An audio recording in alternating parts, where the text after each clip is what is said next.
Hi there folks, welcome to RRTV's live telecast of the ANZCAR Thursday Night Thunder, coming to you live tonight from Iowa Speedway, and it's going to be an interesting night out there. But before we have a look at our qualifying, I'd like to introduce my co-host tonight, Wee-Han Chan. Welcome Wee-Han, it's night 4 trucks, mate. Hey Bernie, good evening. Yes, of course, this does look to be quite a crazy race that will unfold tonight. Of course, we're coming live from Iowa with around 27 drivers. Yeah, it's an awesome turnout tonight, and having a look before we get into the qualifying, and we'll talk about that in a minute. It must be said, Jake Blackhall, he's coming into this third round undefeated. 2 wins from 2 starts on 86 points. He has to go in as the champion tonight, without a doubt. Jason Martin sitting in second. He's pretty much had a very good average finish of around about 4th. But 81 points. In third, Darren McKenzie on 80 points. His average starts normally around 12. Keep an eye on him. He's a mover, and his average finishes up around about 4th as well. Danny G there in 4th position. Average start again 4th, but he tends to fade a little bit, and he's sitting on 75 points. And then out of the last one in the top 5 is James Foster.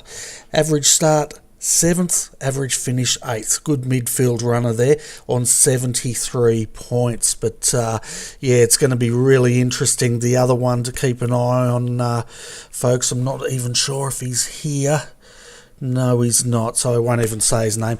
But yeah, keep an eye on Jake Blackhall, that's for sure, Wee-Han. Sure. Well, of course, I mean, I've not been following the full results, but this does look like it'll be an interesting race. Of course, the track, Iowa circuit being quite a popular track on the service, I think it brings about a lot of action, and we can all look forward to that tonight. Yeah, we certainly can. And while the guys were practicing, I had a bit of a look at the weather, because if we bring that up now, you'll see what I mean. Basically, it's very cool out there tonight. It's overcast, 22 degrees Celsius, 72 degrees Fahrenheit. The total length of this track, very short really, 0.89 miles or 1.43 kilometres. But one thing I have noticed quite a bit during practice, Wee-Han, and that is the cars tend to, or the trucks, sorry folks, tend to be getting loose very quickly around here, and it's something the drivers are going to have to be on top of, because combine that with the bumps, they're going to have their hands full. Sure, it's not exactly an easy track to tackle, but of course, I think what the drivers can take advantage of is the 22 degrees Celsius track temperature tonight, because usually lower temperatures you might be able to just get a bit more grip out of the circuit.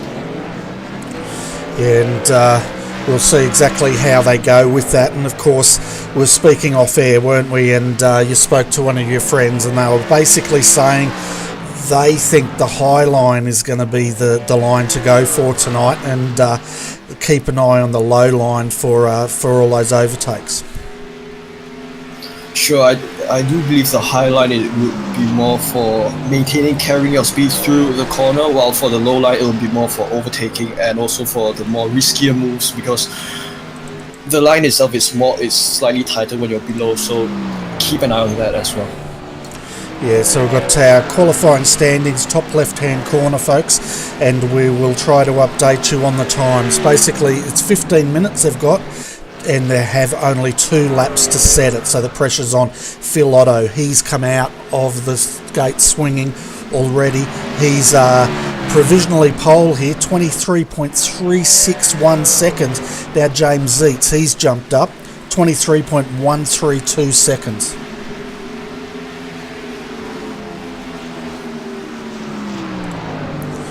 So we're having a look at Phil Otto out there at the moment. He's basically done his laps, and he hasn't improved. He's sitting there in 4th at the moment. he hasn't improved in that 23.361 seconds at all. We'll go back and have a look at Nick Craddock though.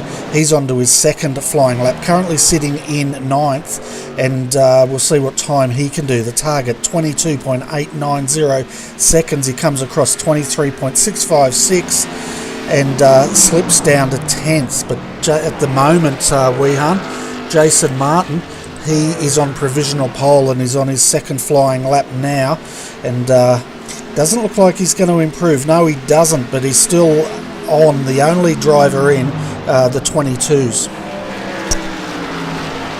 Certainly a very quick lap time by Jason here, but of course I think if you're looking at the lap time differences here between the fastest and the slowest, it's just within a margin of 1 to 1.5 seconds. Yeah, it's crazy close, isn't it? We can see now Dave Douglas comes across the line, 23.136 seconds, and he slipped down to fourth. It looks like they're all setting their fastest lap, first lap out, and then they're sliding off, which would make sense because they've got pretty much green tyres, haven't they, in that first lap. Second lap, they're going to be a bit more worn, as we see now Roger Clark coming across 23.889. He looks like he's going to be starting mid-pack around about 13th tonight.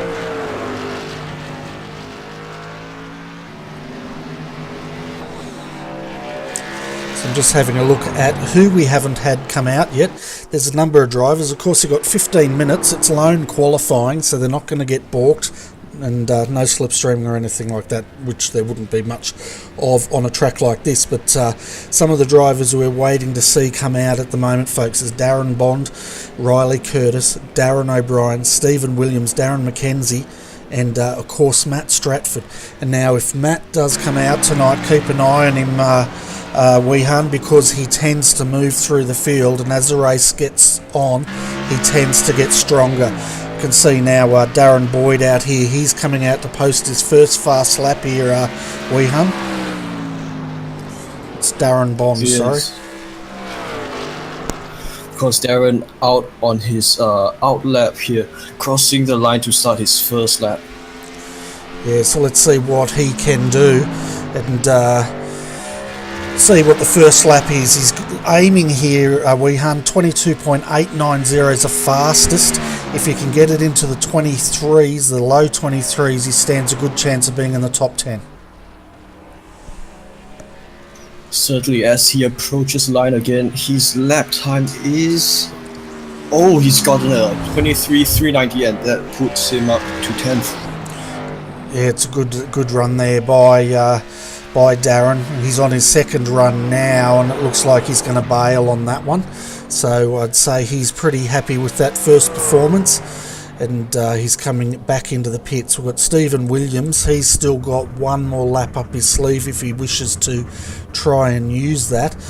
Darren O'Brien, we're still waiting to see Darren come out, and he's been sitting there for a few minutes, and we still haven't seen Darren McKenzie or Matt Stratford. They're not actually in the car at the moment. Yep, Darren looks to me as if he's sitting there, maybe waiting for a later opportunity. Yeah, and we saw this in the first round. A lot of the guys, they've got 15 minutes and they all jump out and they all post fast times. And it doesn't leave them any time to respond, does it? Because they all put in their times and then we're sitting around waiting for 12 minutes, where I did notice some of the faster guys in round one, they actually left it to the last 3 minutes of qualifying. Then they went out and set their time, and of course they jumped right up, and then everyone else has had a run and they couldn't respond. Well, I think it's more to do with the surprise factor, to just put in your lap time right at the last minute and, to shake things up a bit. Yeah, we just heard from Riley Curtis down there in pit road. He basically said that second lap he aborted, not because he wasn't happy with the run, but he actually sneezed and it put him off.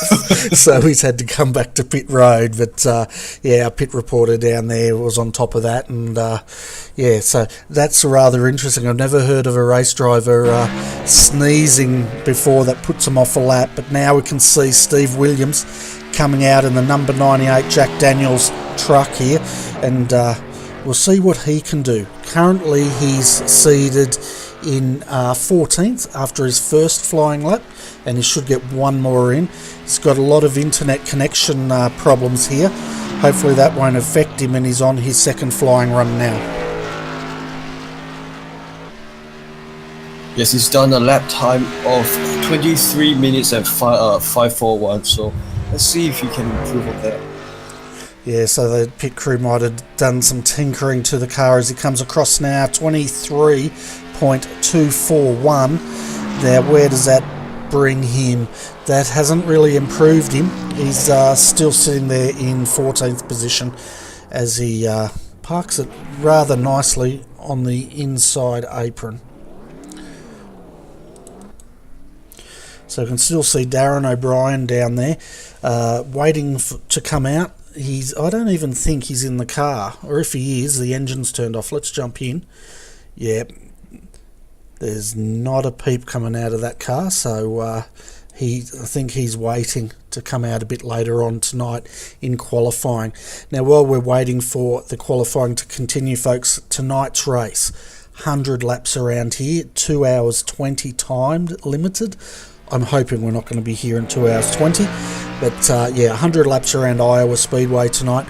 And as far as incident limits go, there's no limit, but they only have one fast repair. And I tell you what, Weehan, in this style of racing, NASCAR truck racing, one fast repair can go by the time you get through the first corner if you're not careful.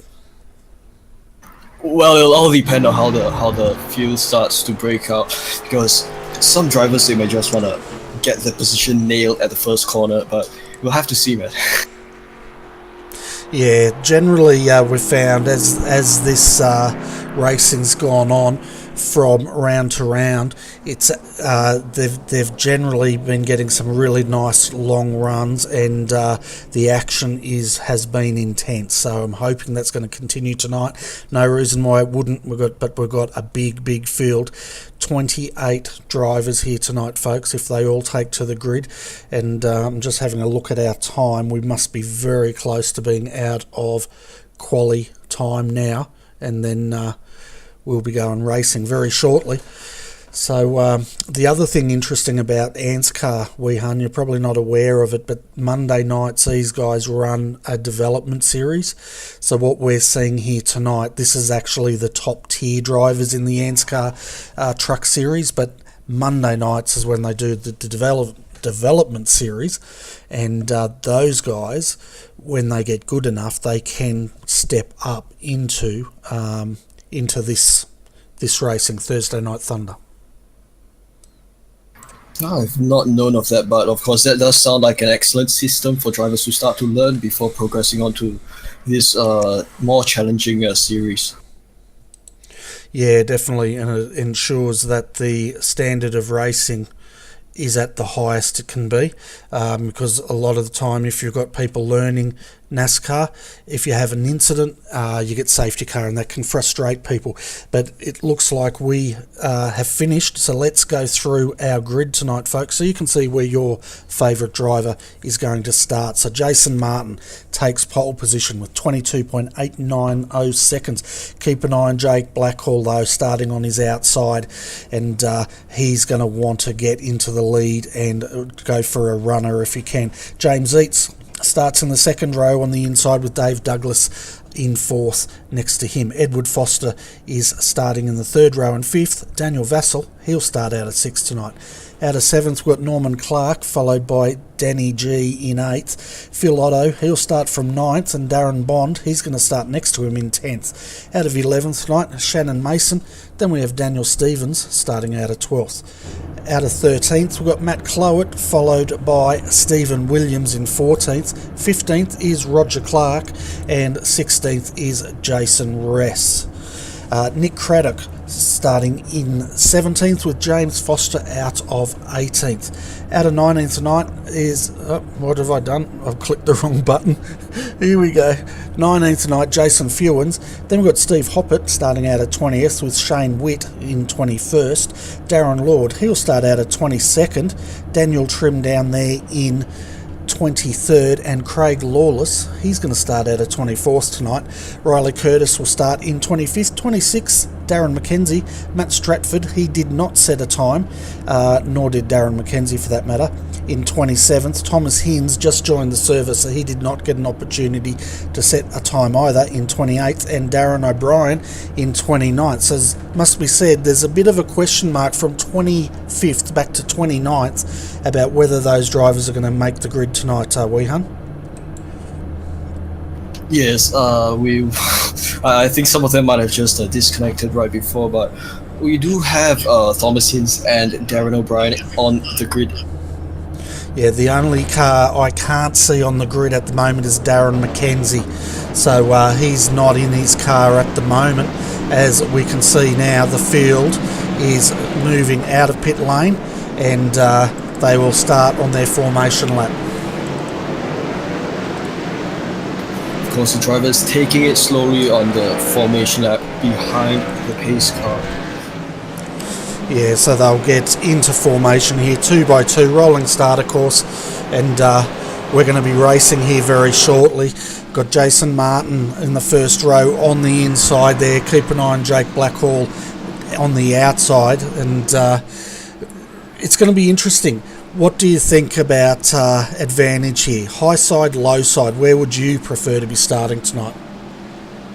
I would always take the inside, Bertie, because you have the advantage of getting the shorter line across the corner and also maintaining your position. Although, of course, this is Iowa, you have to also be careful of the stability at the bottom section. Okay, yeah, because it's quite bumpy down low, isn't it? I believe so. Yep. So we can see the different camera angles we've got here for you folks tonight. We've got the usual gearbox cams. Some of them will also be in, like, from the rear deck of the truck. So you'll see that as the racing goes on. I'm just waiting now for the safety car. The lights are out here at Iowa, and we're going to be racing very, very shortly. And I tell you what, Weehan, the action is going to be aplenty as soon as this flag drops. Sure it is. So you can see now safety car is in. Jason has the control, and he goes on green. So we've got Jason Fewens in the lead. Jake Blackhall has a good start. Craig Foster trying to make it 3 wide. Oh, that's Eddie Foster, sorry, in the RRTV. He's slotted in to 6th position at the moment. But check out the number 10. He's going on the high side. That's Dave Douglas. And the 19 right under him is, who's that?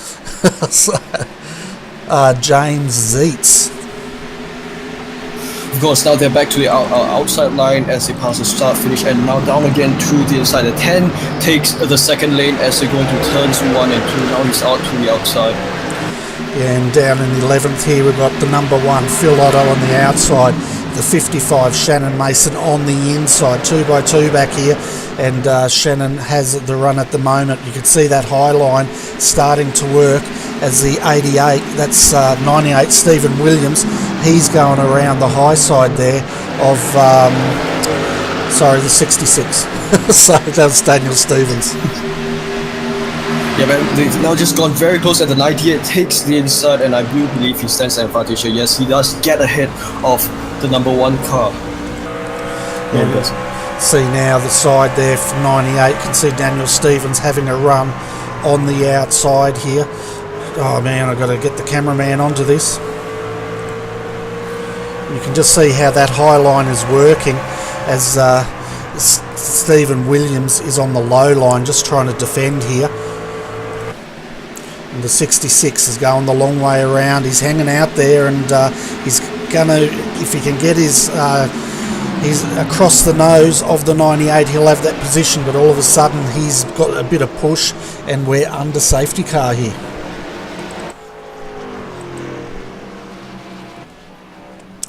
So So it looks like Jason Fewens may have brought out the safety car. We're going to jump back, folks, and see if we can work out what has happened here. So looking at the West End Mazda replay here, folks, and keep an eye on Jason Fewens.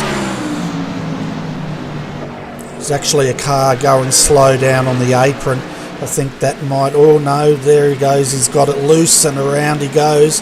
Oh, it keeps it off the line, and he was lucky he didn't get tagged there. Yeah, we just clipped the apron there, lost all balance, and it started to spin. Luckily, of course, he didn't get in the way of any other cars passing. Yeah, it was a good save there, wasn't it? Now, question is anybody going to come in this early in the race? 6 laps down. And I think the tyres around here, they'd probably start going off around about 10 laps. Would that be right? I'm just guessing here. I'm not entirely sure, but I think the sort of theory behind the tyre is that you want to get the tyres as fresh as possible so that you're able to make the corner as fast as possible, even so faster than the cars around you. Yeah, and the pace car, folks, I've got to keep on telling me, don't call it the safety car. We're at NASCAR, it's the pace car. As we can see now, the 56 getting the wave around there. That is Shane Witt, who will get his lap back. And that was a car I saw down on the apron running very slow with a lot of rear end damage. But it looks like he's not sure if he's coming. Let's have a look.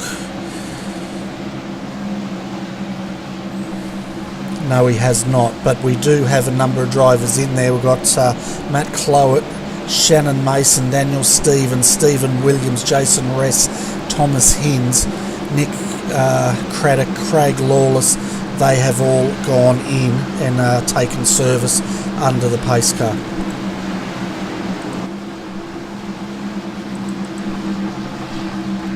It does look like the rest of the field have decided not to pit for tyres at this stage. Yeah, and one of the viewers wants to know where one of their favourite drivers are. That's Nick Craddock. He's sitting down there in 23rd at the moment in a beautifully presented 192 devilracecarts.com.au truck. He slid 6 positions from where he started, so probably not the start he's wanted. He has brought that car in though, and he has had that service, so we'll see how he goes on the restart here.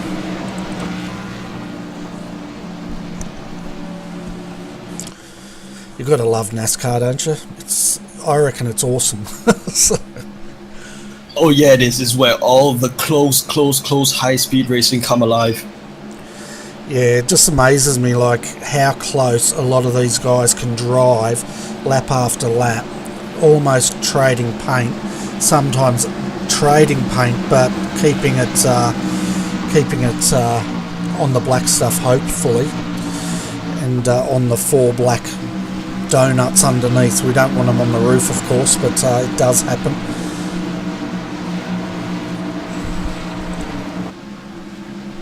So we're just waiting now to see when the safety car is going to come in. It's still under yellow here. It generally takes about 5 to 6 laps, I think, the pace car. Every time I say safety car, you got to hit me, okay, Weehan? Yeah, it's a pace car and it's a pit road. What did I call it? Pit lane? God. So pit road, pace car. Alright, so the pace cars... Lucky dog. Yeah, the lucky dog. We've already seen the lucky dog go through. The guy got his wave around. So let's see if the pace car lights are out. They are, so we're going to be going back racing here. Looking at your top 10 as they stand, folks. So Jason Martins will start on the inside, Jake Blackhall still on the outside, Dave Douglas into 3rd with James Eight 2nd, 4th, Daniel Vassell, he's 5th, Edward Foster's moved into 6th, Danny G 7th, Darren Biden 8th, Norman Clark 9th, and Phil Otto rounds out your top 10. Of course, the drivers have now gone too wide as now approach the 3rd corner before not safety car, pace car. The pace car goes in. Yep. So the pace car will be in. It's going to be interesting. When does Jason go? He went on green last time. Is he going to do the same, or is he going to try to back up? Of course, they cannot overtake until they get across the start-finish line.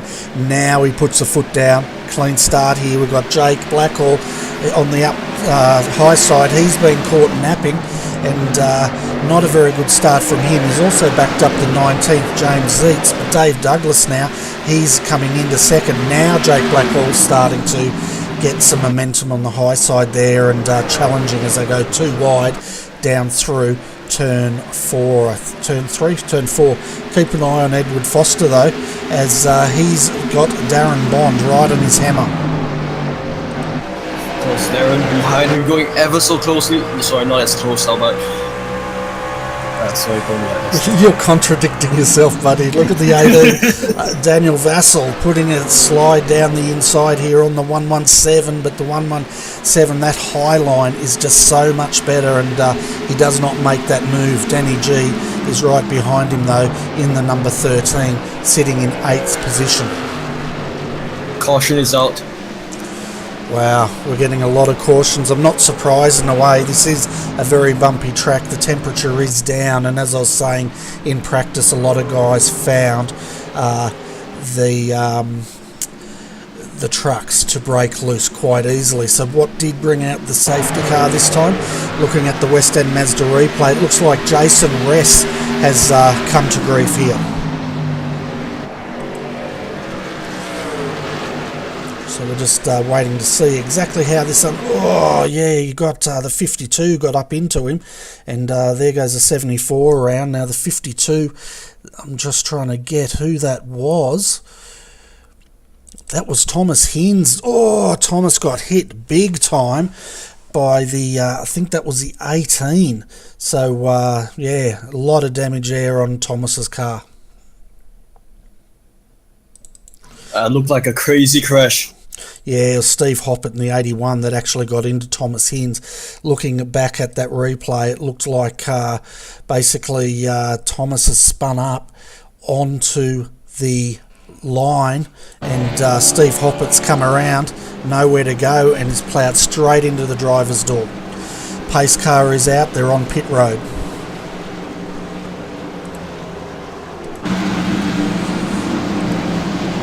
So of course in pit road it's just as action packed, isn't it, when the pit crews come out, because you know they can race to the line at the end of the pits, and that can help them make up positions. As we see the Subway truck now come out, and we'll have a look further back. Here comes Dave Douglas, but what's happening here? The 09 is still in, taking service, as you can see them throwing on 4 tyres. That is, I think, Roger Clark. Yep, cars starting to make their way in to get their tyres changed, and I believe the tyres have started to fall out just a bit, and of course they're looking to have the maximum grip possible. Yeah, so of course, you know, if you stay out, we've seen it before, staying out, not taking tyres can cost you big time, as we can see now as the guys are coming past the start-finish line. Jason Martin, well, he's led every lap of this race so far, and Jake Blackhall, he's going to want a better start than last time because he got backed up a little bit, didn't he? Yep, I do believe they're being set up well at this stage.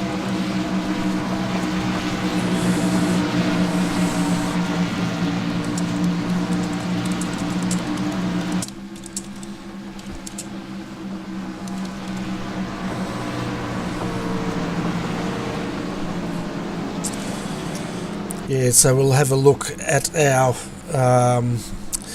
let's see who to keep an eye on here as far as the movers are going tonight, folks. Keep an eye on James Foster. He's up 10 positions from where he started. So is Daniel Trim, up 13. Darren O'Brien up a massive 17 positions from where he started tonight.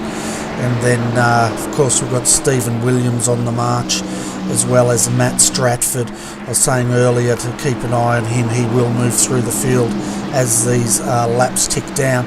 Craig Lawless, he's also a mover at this point in time. And one of the guys going to the back is Dave Douglas at the moment, and that's because he's had his pit stop, so I wouldn't worry too much about that.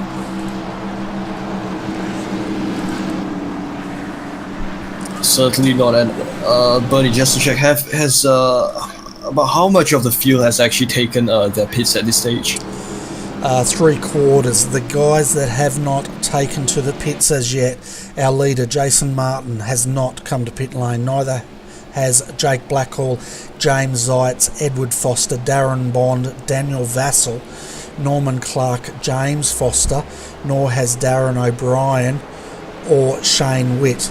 Everybody else has pitted, and the average pit time is anything from 14 seconds flat up to around about 16.6 seconds. You can see at the moment Danny Trim, though, in quite a world of pain down here in pit lane. Weehan, he's now getting the tyres thrown on that car, but he has been sitting there for a very, very long time. Yes, it does look like he's gotten quite a lot of damage from the shunt just now.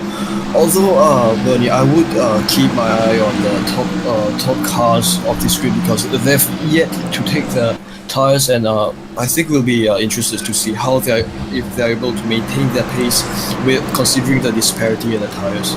Exactly right, and we've got to keep an eye on Matt Clowett, Shannon Mason. They're the first on the green tyres. We'll see what they can do as we're under green here. Lap 18 ticked off.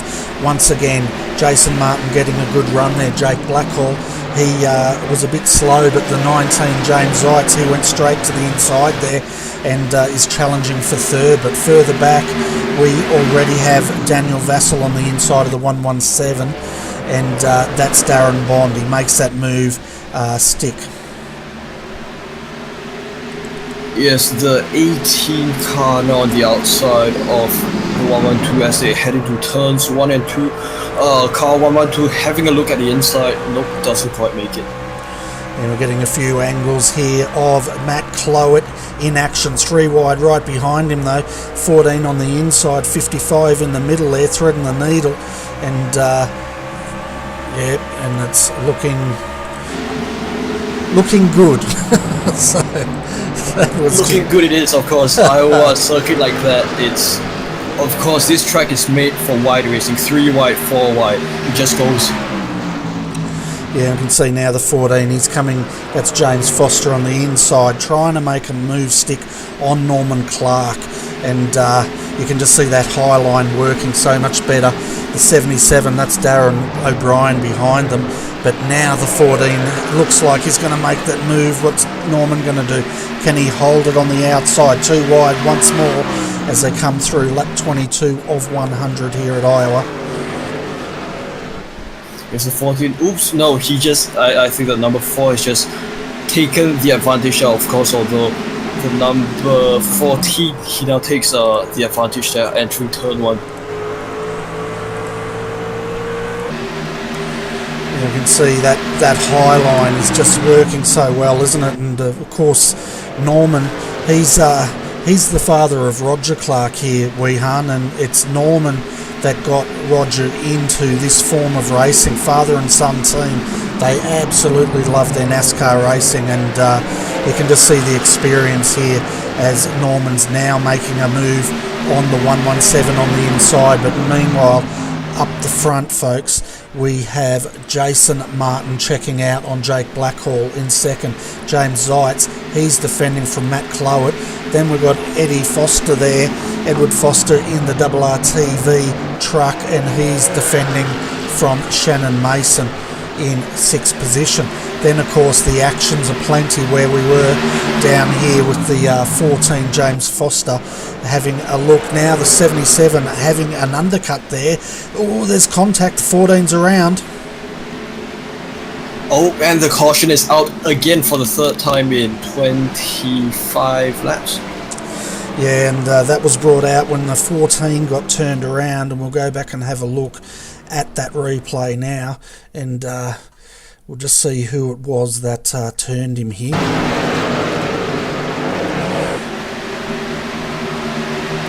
Man, it's just so tight down there. 14, of course, stuck in the middle of 17 and 19.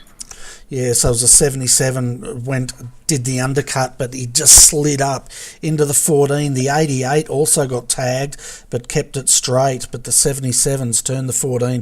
That's Darren O'Brien turning James Foster.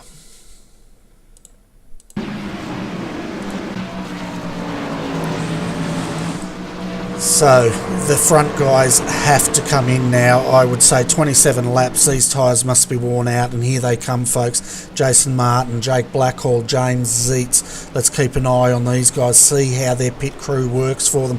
Edward Foster's also coming in for the first time. So is Daniel Vassell and Darren Bond. So the race for Pit Road, Wean, is starting. Of course, and it looks as exciting as ever. All the cars at the same speed as they one by one they turn into their pit stalls. Yes, I can see him now coming in. Jason Martin, Jake Blackhall, the 19. Keep an eye on him. That's James Zeitz. You can see the pit crew now throwing on the tyres. Who's going to come out first? That's a question. Jason should have the advantage. He doesn't have far to run, but here comes a 19, and it looks like Jake Blackhall might have been pushed down to third there. And the 21, though, as I was saying, he got out. We'll just see what happened with Jake here in the 19. But the 19... what's he doing? He's going very, very slowly. That's what he's doing. Well, it does look like he might have had a penalty from... That's why he's slowing down. It looks like it, doesn't it? He's has he been caught speeding on pit road? Or no, he's going around. He's just going very, very slowly. And... all the field's going to back up around him, no doubt. Yeah, certainly, I think he might have just made a small violation there, sending him back to the end of the grid. The end of the longest line. We can see the 41 also down on the apron as well, slowing, trying to get a number. That's Matt Stratford. So what's going on with Matt Stratford now? He's, don't tell me he's been in trouble on pit road as well. Looks like he has. Looks like he's letting the field go through. And a bit of confusion going on out here tonight as far as potential pit road violations here. Yes, I think because these cars, they do not have a pit speed limiter, so sometimes it's just easy to overshoot, and being more unfortunate, you'll get a penalty. Yeah, it's a real art, isn't it? Because most drivers are used to hitting that pit limiter to keep them out of trouble, but of course in NASCAR they don't have that, as you've said. From what I understand, they get, I could be wrong here folks, so correct me, pit entry speed inside the cone, and then don't they do it on an average speed between two marks? Well, the thing is, they do calculate by the time spent underneath the speed limit there to decide if you've made an infraction or not. So the guys that stayed out, Danny G in the 81, he's going to take the lead of the restart here. First time tonight we had a different leader. Then we've got the 66 Daniel Stevens. He's going to be starting out a second. I'm just trying to work out where that 13 should be. No, that's Danny G. So who are we missing up here? The 81, we're waiting for a wave by. That's Steve Hoppett. He's down 3 laps now. He gets the wave around, and the lucky dog, so he will get one of those laps back, but a lot of work for him to do. The other one, Darren McKenzie, down 6 laps at the moment, and Daniel Trim, he is still in pit road, so I think that truck's not going to be going anywhere for the rest of the night.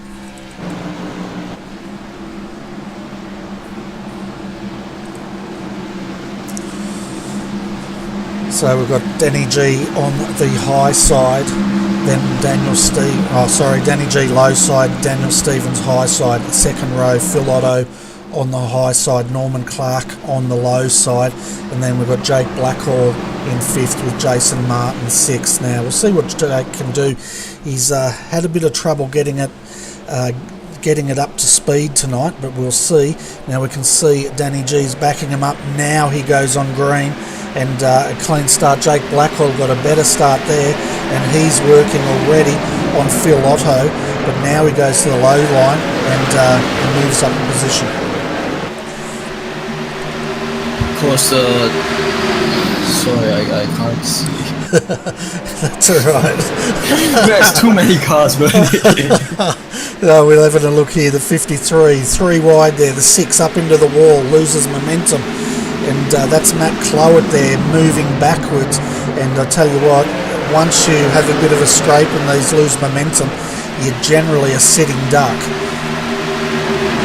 sure, because especially at this track, you have to rely on the pace to carry yourself through. Of course, the 6 caution is out again. Yep. My goodness, how many has there been? There's been, this is our third, I think, caution for tonight. And tell you what, when it came out, we had 3 wide up front. Jason Martin, Daniel Stevens, I call him Danny G because I cannot pronounce his surname. Grishkovich, I think it is. Yeah, Daniel Grishkovich.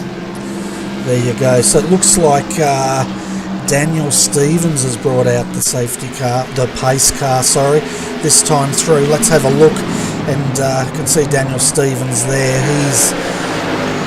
He's been in a bit of trouble here tonight. Let's see what's going to happen this time. So he's 3 wide there, number 1, 13 on the upside. No, they did not bring out the pace car.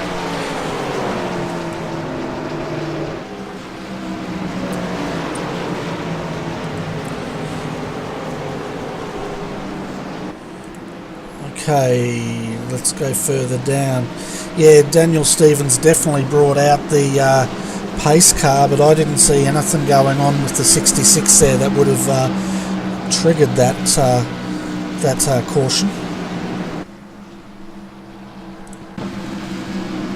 No, I can't see either.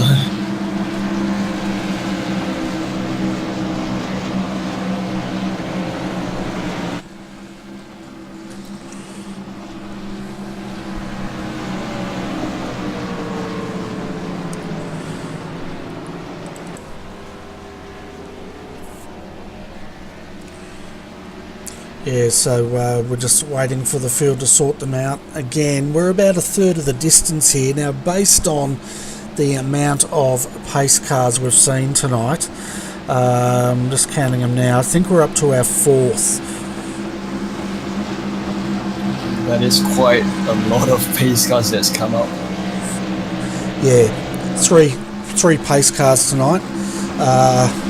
So based on that, we could be up for around about 9 or 10 pace cars here tonight, folks. We'll see how they go, but quite a few drivers are struggling with either the conditions or the bumpiness or both of this circuit tonight. They're finding it a little bit challenging.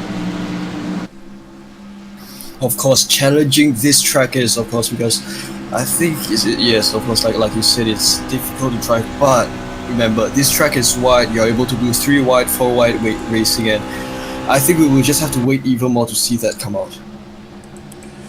Yeah, well, we're starting to see that up the front there.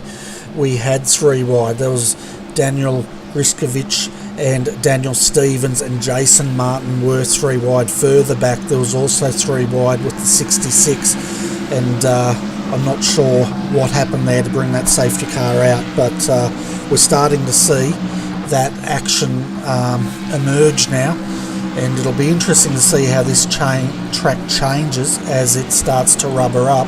Let's have a look at our blimp, and at the moment we can't see it starting to rubber up, but we can see Jason Martin there going right down onto the apron and then back up again. A playful move by him there. I think he's just getting that bit of a tire temperature. Yeah, so you can see the track rubbering up mid to high line at the moment through the corners, and then of course coming down into the final corner, it looks like it's going from mid to low line as they take to the apex there.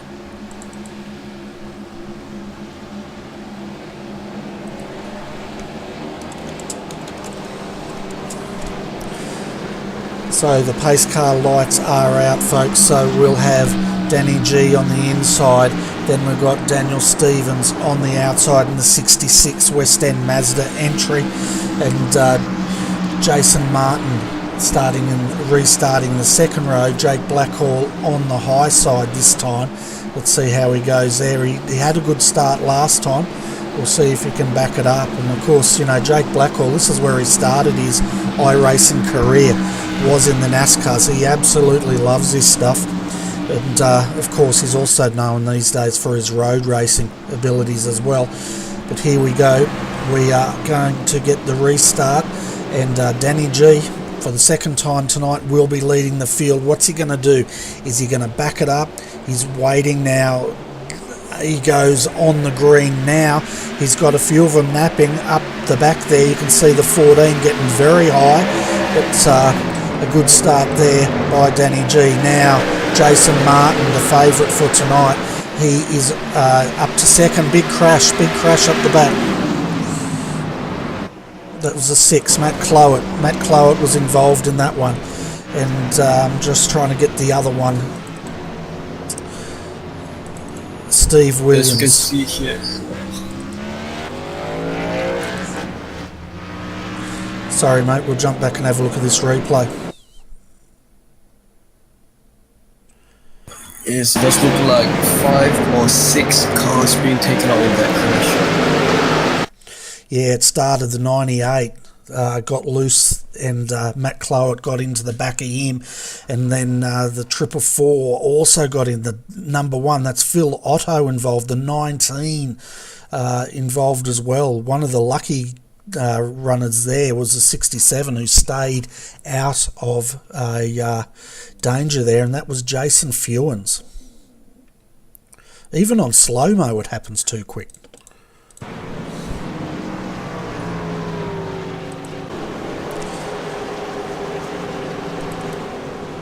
So you can see the guys now coming back onto pit road, and the car that got loose, which started that, was Stephen Williams in the 98.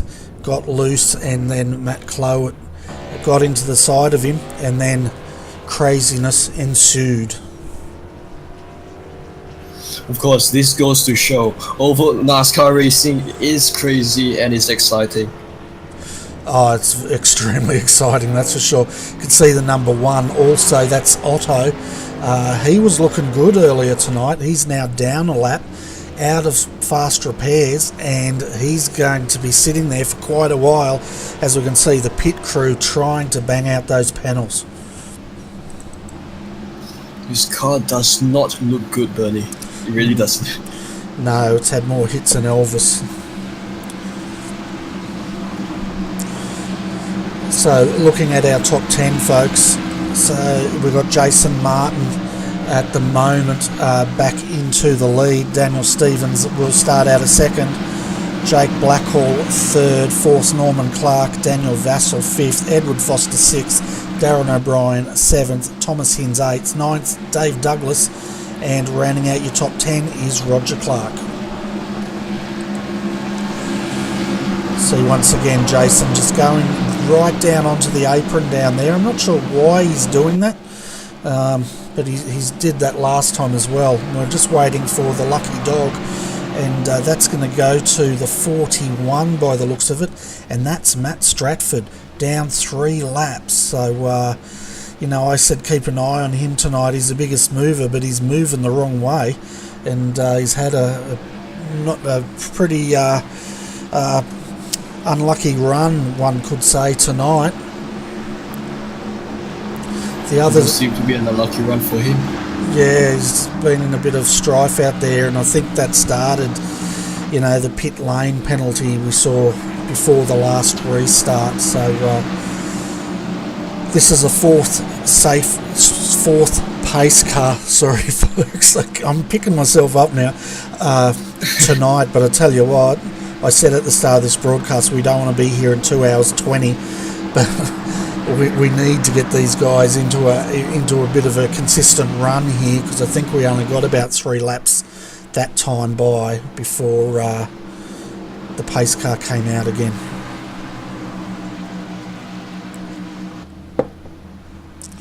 Now, my telemetry has to be playing up because according to my telemetry, Norman Clark has not come to the pits yet, and that he can't have run 43 laps on those tyres, surely. Well, maybe some black magic. I'm not too sure of that. I'm not able to check. Well, he's the only car out there that has not, according to my telemetry, made it to pit road yet, but I'm pretty sure he would be. He would have by now. We can also see Matt Clowett there getting that car hammered out, and the car behind him, I'm trying to get the number, and it looks like Matt Clowett, it looks like might have just got out of that car and parked it. So that'll be our first retirement tonight, folks. The number 6 is out, and Matt Clowett, he can go and have an early night after he's he can go and crack a Budweiser or whatever they do as the pace car comes in. Jason Martin will have control. As always, he goes as soon as he can, and he's got the jump on Daniel Stevens, second. Third, Jake Blackhole working the inside line, and then we've got Norman Clark up there in fourth, and Daniel Vassell. And so we are on to our 6th caution tonight. 6th caution. We got through 2 corners that time. Oh man. It was Craig Lawless this time. Let's jump back and have a look.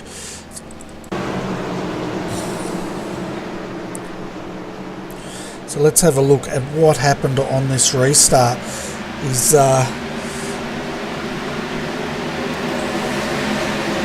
oh, he got turned around. That's what happened to him. Big time into the wall there. We'll jump back and have another look at that and see if we can slow it down and work out exactly who turned him.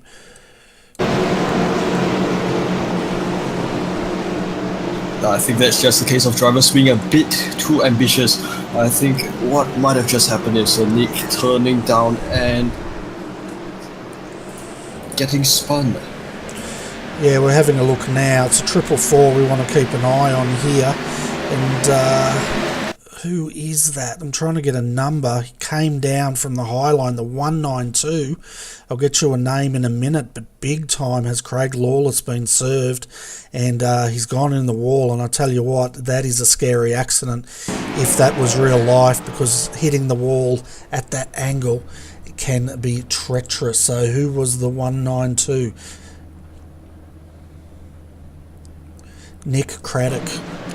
Nick Craddock came down on him and turned him, so that brings out our 6th yellow here tonight, folks, and Nick's car, it's starting to look a little bit beat up. You can see also the 75 slowing on the high side. That's Darren McKenzie.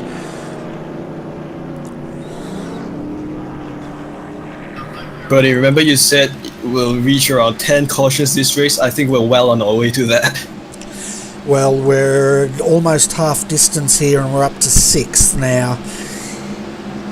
Yeah, I don't know. We could go anywhere from 10 cautions tonight up to 50 if they continue doing what they're doing.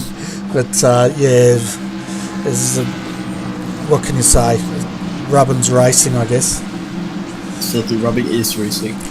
See, I'm just a man full of cliches tonight, but we'll see how we go. According to my telemetry, though, the number 4 is doing some sort of voodoo because he is still staying out, and I can't imagine that car has not pitted yet because we're reaching half distance here.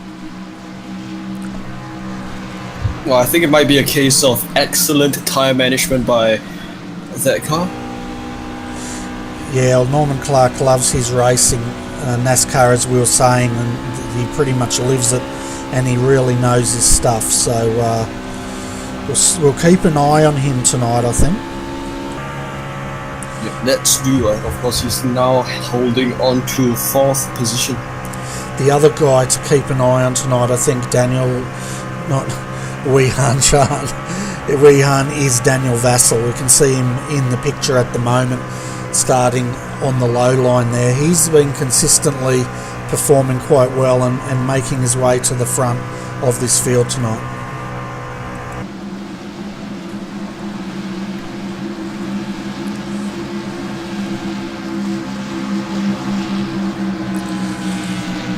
Yeah, George says these cautions are getting ridiculous. Can we get a 10-lap green run, please? Dang it. And yeah, mate, I'll agree with you. We need to get a 10 run. We need to get these guys getting into a bit of rhythm so we can get to that awesome side-by-side action that we love to watch when it comes to this style of racing. Certainly, of course. I think the drivers who would favour more long runs, I think they aren't really. This wouldn't be for them tonight because caution after caution, I think that they're not able to sort of be able to do those long green runs. Yeah, and I'm just reading the chat channel. I won't say what you said in there, mate, but you shouldn't have to wait too long. The pace car should be out in about 1 corner's time. Then you can have your pit stop. Nah, I'll just wait it out. Yeah, dearie me. Alright, so Jason Martin on the low line, Daniel Stevens beside him. Keep an eye on Jake Blackhall though. He's going to go as soon as Jason puts a foot down, and Jason will go early because he has every single time here tonight. Well, he's gone as soon as it's going green, and I reckon Jake is going to try and follow him and push Daniel Stevens out. So here we go, restart here. Keep an eye on Jake Blackhall as he doesn't get as good a start now. He goes on the inside of the 66, Daniel Stevens on the midline there holding his own, but look at Daniel Vassell. He's on the inside of Norman Clark here and making that move. Oh, Daniel Vassell gets it all crossed up into the wall, and that caution is out. Yeah, that was Daniel Vassell there getting it all loose. Alright, Bernie, I shall take my pit stop myself. Okay, off you go. You're not going to miss too much, I don't think. But let's have a look at exactly what's happened to Daniel here. Just looks like he got loose. I guess the tyres are cold. It's a very cold night out there tonight, folks. 22 degrees Celsius. And we'll just have a look at this again. Yeah, he's just put it in and the back end's got loose, and tell you what, Norman was very lucky that he did not get cleaned up as Daniel's car went into the wall, but the 10 did get cleaned up, and that one was a net code which probably saved his neck, and that was Dave Douglas.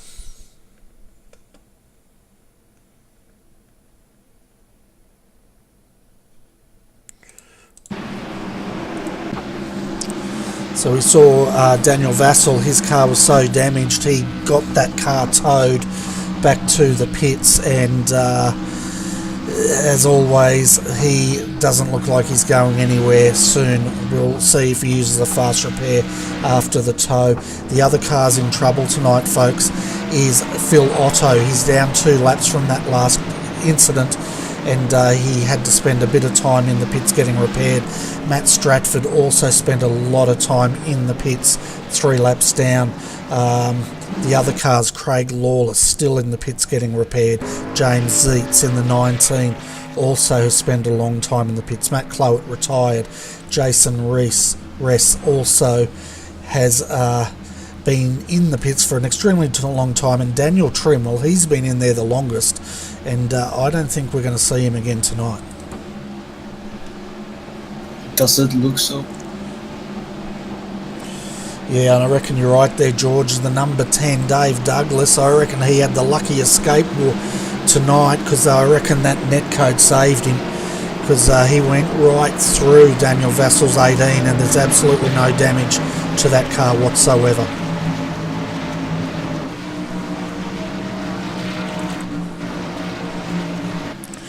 So let's see if I'm going to have to nickname this guy the Magician, I think, because my telemetry has to be wrong. There's no way this car has not pitted tonight, and if it hasn't, he is definitely using some sort of voodoo.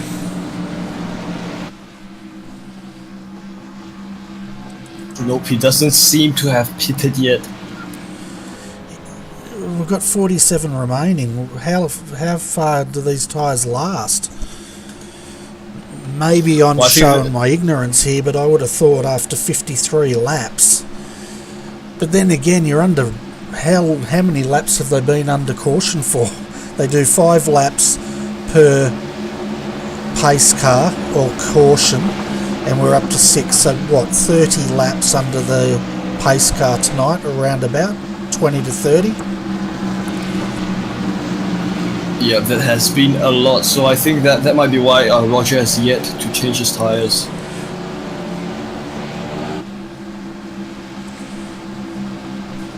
I tell you what, Weehan, I love the look of these trucks. I love the paint jobs. I love the way they just sort of, the stance of them. They're just an awesome race truck, I guess you'd call them. You can't call them a car because they're not a car. Sorry, Bernie, I completely missed the last part, but I think our internet is having a bit of issues. Sorry, what were you saying again? I was saying, mate, that you owe me a 6-pack of beer. Yeah, probably not legal yet. No. That's right. I forgot you're a young whippersnapper. But pace car lights are out, and once again, folks, Jason Martin will take the run. This time Jake Blackhall's on the high side though, so we'll see if Daniel Stevens in the 66 can return serve. Also, we'll keep an eye on Edward Foster there in the 53, and we'll see what Norman can do. The only car that has not pitted according to our telemetry, folks.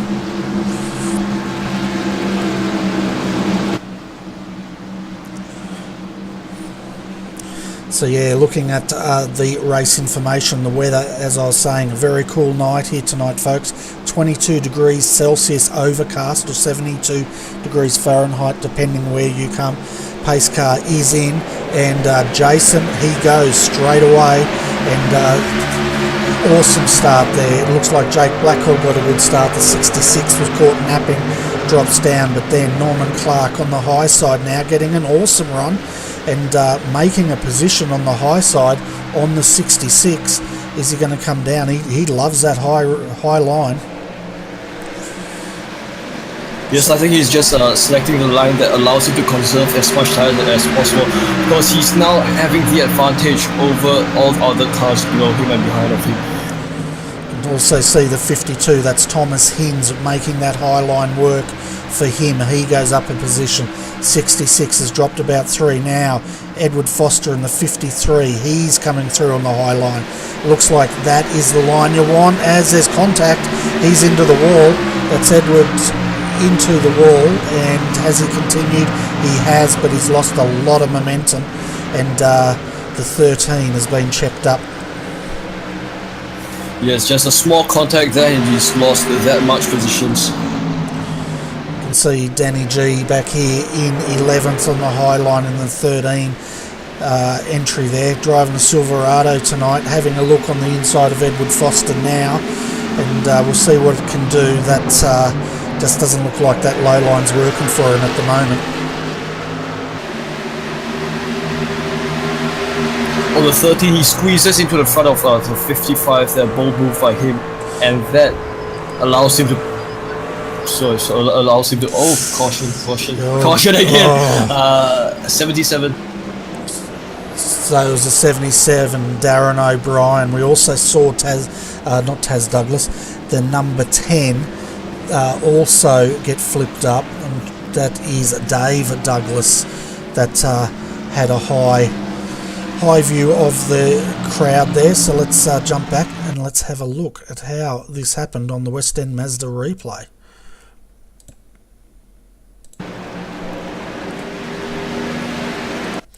So it all started with the 77 snapping loose and going to the high side. Dave Douglas nowhere to go, nor did the 55. Edward Foster also involved in that. But the 77, yeah, quite a bit of carnage out there. Yeah, that car being launched up the air. So the 117 was also involved in that, folks, and that was, get me a number, Darren Bond. Lots of panel damage on that car. Of course, Dave Douglas, huge amount of damage on his. You can just see all the tyres rubbing, if not the motors blowing, and he'll come back in to get that car serviced. and it's starting to take its toll, folks. We had 29 starters here tonight. We've had one retirement. Only 16 cars out of the 29 remain on the lead lap.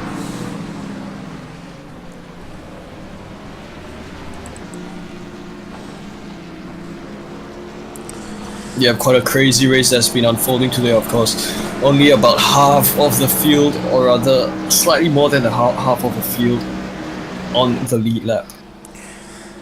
Yeah, and I'm having a look for Norman Clark, because would you believe it, folks, he has brought that car into pit road. He's now coming out, so that's one stop to him. The rest of the cars here tonight have stopped about 3 or 4 times, some of them taking advantage of just about every single caution we've had tonight. And yeah, but at the moment we've got craziness, because Danny G is leading now. We can see the one, Phil Otto, he gets the lucky dog, and he will come back onto the lead lap as he just got the wave by.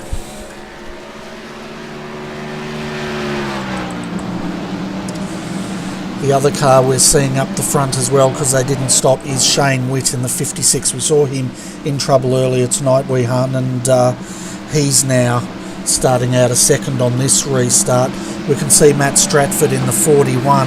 He is still 3 laps down, and going by what's going on, he may get that lap back if we have another yellow flag, safety car, pace car, caution. Lucky dog. Lucky dog.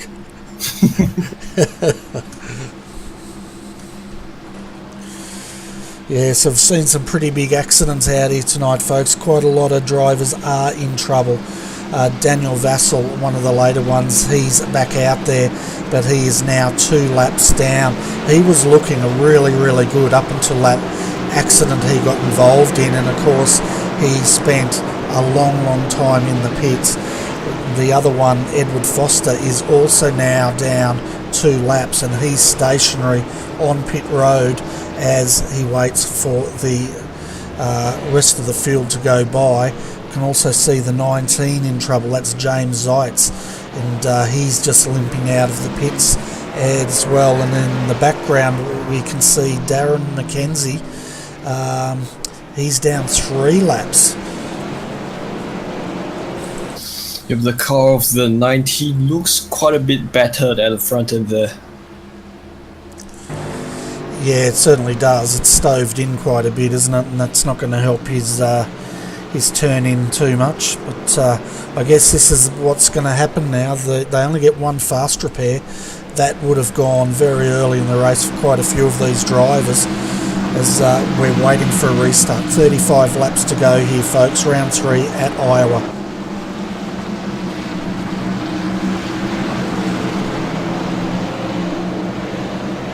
So which caution are we at again? I think, what is it, our 8th or 9th? 8th. I think we're up to our 8th at the moment. It's getting a bit like, guess how many jelly beans are in this jar? Sort of, if you know what I mean. Nothing illegal. See there Shane Witt looking, and we're waiting now for the restart here. Danny G will have control, and he goes on green. The 56 up high. He has been caught napping this time, and Jason has made the move on the inside of him. That's allowed Jason Fewens. And now Jason Fewens at 67, looking a bit loose, going to the high side. 52, Thomas Innes comes in. They rub paint. 67, sitting duck at the moment. What's happening here? 14 coming on the inside now. Here comes the magician, Norman Clark, moving back up into 7th position on the low side. He's got fresh tyres, so I'd expect him to be moving forward. As we see now, the 55 is just coming back on track after getting that car repaired. Yes, number 67 of Jason Fewens. I think he's just lost quite a few positions there. Yeah, he's carrying a lot of damage on that car, as we can see, and having a look on the outside there of Jason's car. You can see Roger Clark now starting to work on him, see what sort of a run he gets, and he's going very high on the high side. So far our cameraman got hung out to dry, but Jason's going on that inside line, and we found that to be one of the slower lines here tonight. As we see further back now, Stevens is trying to get past Roger Clark here for 10th. Yes, and I think I'm hearing some more crashes going on in the background there. Well, this pace car has not come out. We're still racing here, folks. We've had 2 laps and I'm getting exhausted with the pace of this, but 21 leading the 97 Jake Blackall at the moment. Let's get to the wide view and see this gap, because it's huge. Back to Daniel, and he's bringing Thomas Hinds along. Thomas, remember, he started at the back of the field tonight. He came in very late, did not manage to qualify, so he has moved up to 4th, and then James Foster in the 14th, right behind him. Dave Douglas also on the lead lap, and he's used his fast repair to keep him there, and he's holding out Shane Witt at the moment in 6th and 7th. Looking further back, their cars are spread out. It's right back here to the 41.55, and they're going 3 wide, 2 wide, coming off turn 4.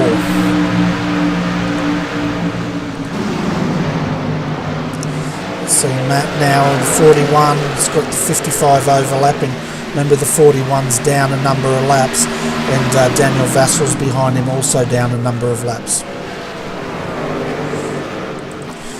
Yes, quite a disparity there between the lead and the drivers behind.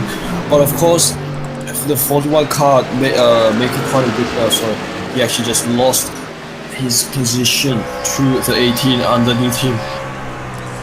We're riding on the side camera here of Thomas Hinds. You can see him working that low line, but Daniel Grichevich working the high line, and you can see he's getting a far better run off the corner. What's Thomas going to do here? He's still searching that low line. He's getting good mid-corner speed and a better run this time as he closes up on the back of Danny G. Of course, the 52 closing up, and he takes the inside there. Well, not really getting it there. Yeah, he's trying, isn't he? He's trying to make it work, and at the moment he's just not getting enough momentum. You can see now once again closing up, trying to get the work. Nowhere to go there. Tucks back in. Let's see if he tries again this time. He's looking, but he just does not have the pace. Certainly, I think he's able to close it up, but he just can't make it when the moment is crucial. Of course, he's now past the start-finish line again into turn 1. Does he? No, I think it's just spread out a bit from 30. No, he's actually now close to it. He takes the inside, back to the backstretch.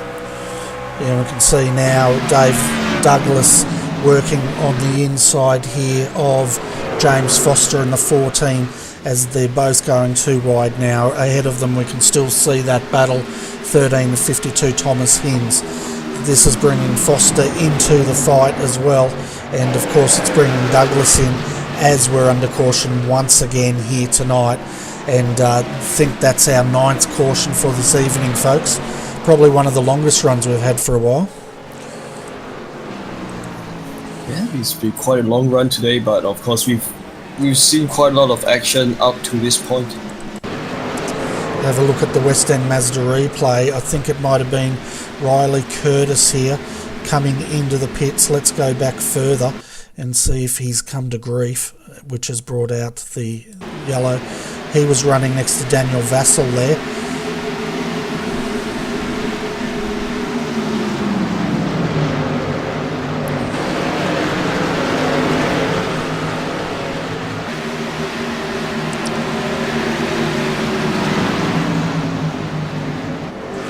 Just having a look at this replay to see, no, he's just come in off into pit road, so that shouldn't have brought out the yellow.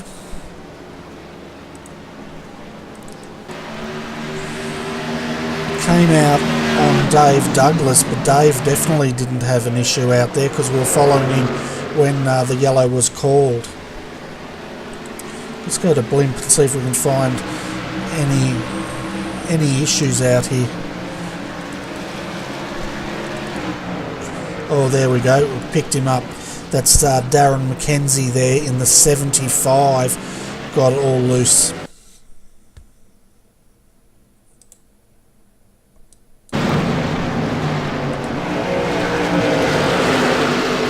This rear end getting a bit loose as he goes into the inside of the corner.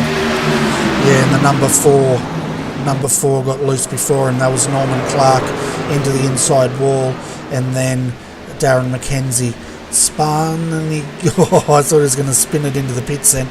But yeah, I'd say that came out originally because of Norman Clark would have brought that pace car out. But Norman kept it off the wall. He's down there in 13th now, so a lucky escape for him.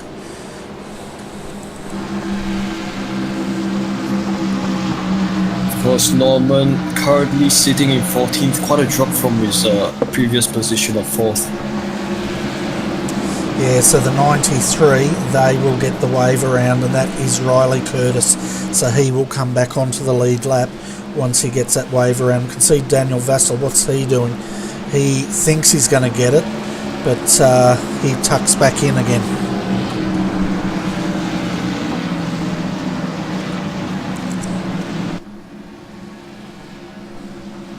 Yeah, we just heard a viewer there saying 9 cautions. Wow, that has to be one of the craziest races ever. Yeah, a few cautions here tonight. Maybe I'm going to have to start running a little side bet next round. We're going to work out if we can give a prize to the viewer that gets guesses the closest amount of cautions. Now that prize, I don't know what that'll be. I guess you get bragging rights. Yep, I think bragging rights will be the best. So we're still waiting to see the 93 get the wave around. The 14, that's James Foster. Now, from what I understand, that is the younger and better version of Edward Foster, who's back in 20th. So, aka his little brother, whipping his butt once again tonight. Whipping? No, please. But no, the 14's looking strong, that DeWalt entry, and it's the first time we'll see him. He's led 3 laps tonight. If we look at our statistics, folks, while we're under caution, basically 3 laps to James Foster, 17 to Danny G, and 61 laps have gone to Jason Martin, as we now see the wave around, and that's going to bring who was that back onto the lead lap. I'm not sure who that was.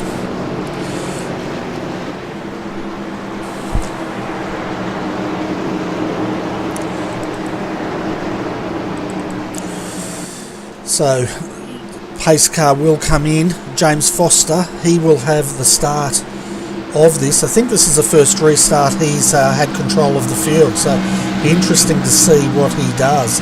We did see last round some of them chose to back the field up where others chose to go on green. We know Jason Martin loves that. Let's see what happens this time through with James Foster. He's got Dave Douglas on the outside, so he's going to want to make this start work. Now he goes straight on green. Dave Douglas goes with him.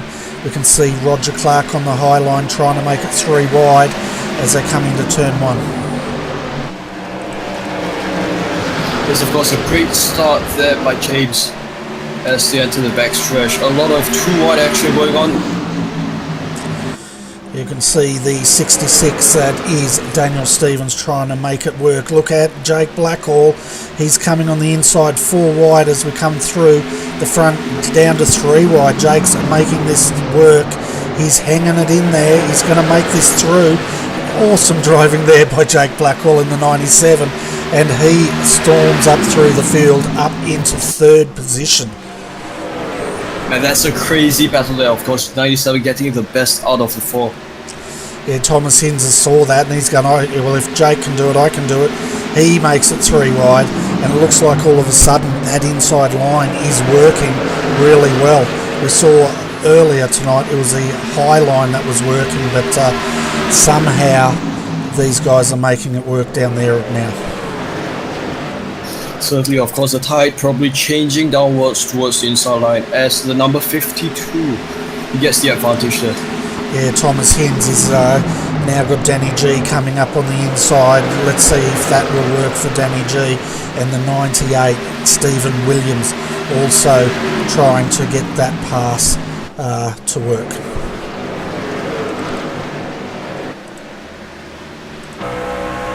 Having a look at the back of Daniel's car here, and you can see the 117 closing in, and yeah, he's getting a good run too. Well, it looks like we have a truck slowing down on the outside. Yeah, that was Dave Douglas. Let's have a look at what's happened to him. He's dropped down a number of positions here. He hasn't brought out the caution, but he's sort of been caught up high, and he's still trying to get that momentum. Yeah, it does look like he twitching and then going upwards and going against the wall. I tell you what, with 12 laps to go, folks, Jake Blackhall is in the lead now. He's got Jason Martin trying to chase him down. Can Jake Blackhall be undefeated 3 rounds in a row? That is the question. Or is Jason Martin going to ruin the party as Jake goes into the wall, and he's had to get out of it, and that's allowed Jason Martin back into the lead.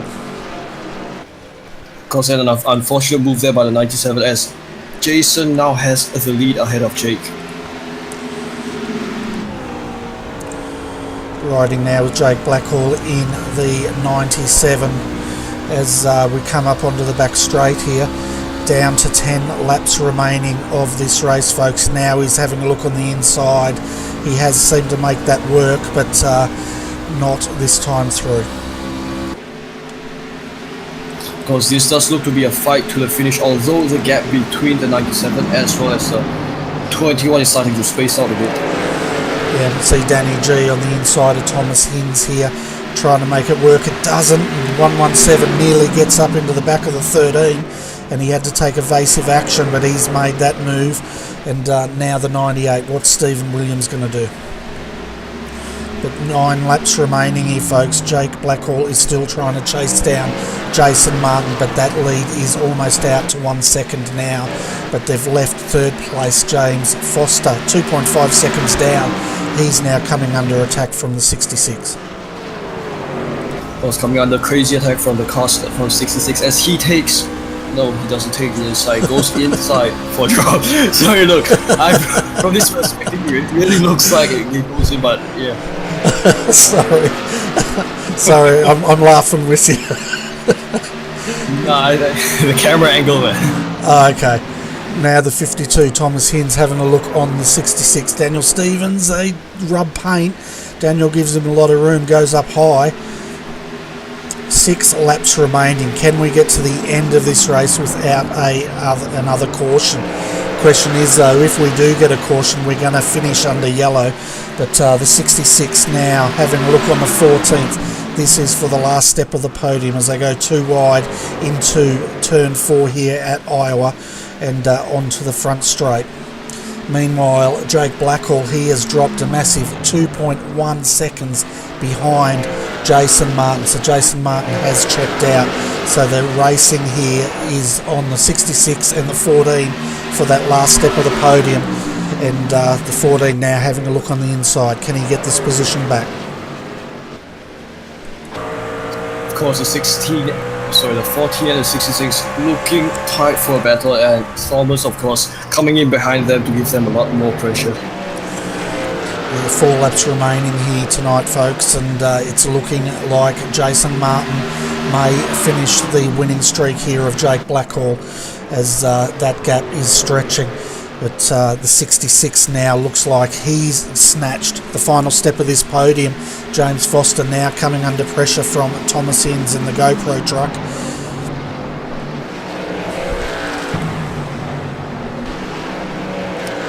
Of course, Thomas now going ever so close to James Foster, and no, heck, I think it's just gone wide.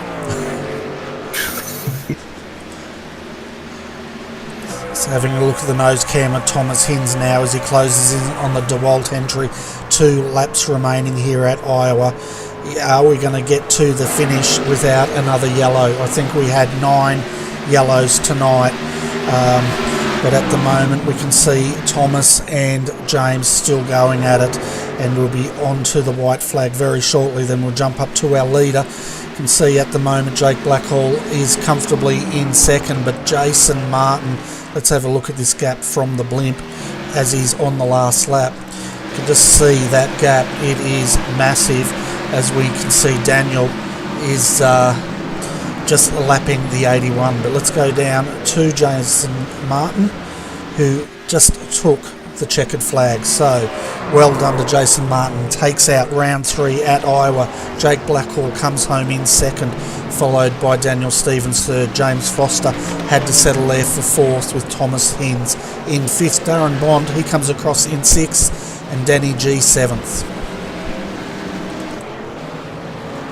Of course, a crazy battle there going on from 3rd to 5th there. Yeah, the number 10 we can see on screen at the moment, folks. That's the last car on the lead lap. 13 cars on the lead lap. And I'll tell you what, I wish the blimp was higher so we could enjoy all these fireworks. I just don't think we can see them, as we see Jason Martin celebrating on the start-finish line here tonight. And it was a well-earned win, wasn't it? Of course, an excellent win there. Of course, he's led for the most part of this race, and of course he has the pace. He's won it. And we get to see fireworks. Yay! Yep, night track.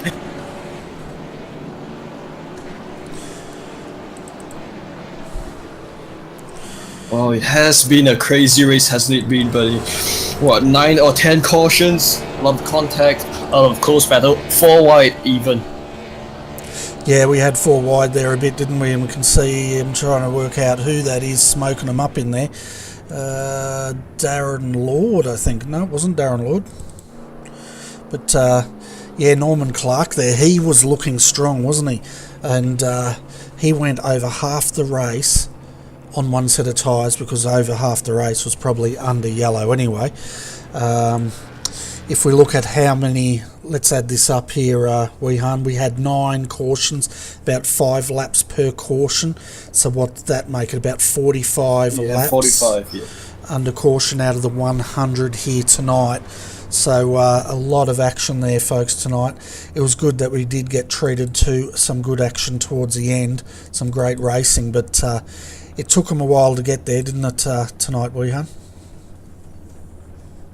Yes, it did take him quite. It did take quite. Sorry, what was it that you said? I think my internet is giving me a lot of grief now. Yeah, we've got our race winner, Jason Martin, in the green room. Let's bring him in and have a chat.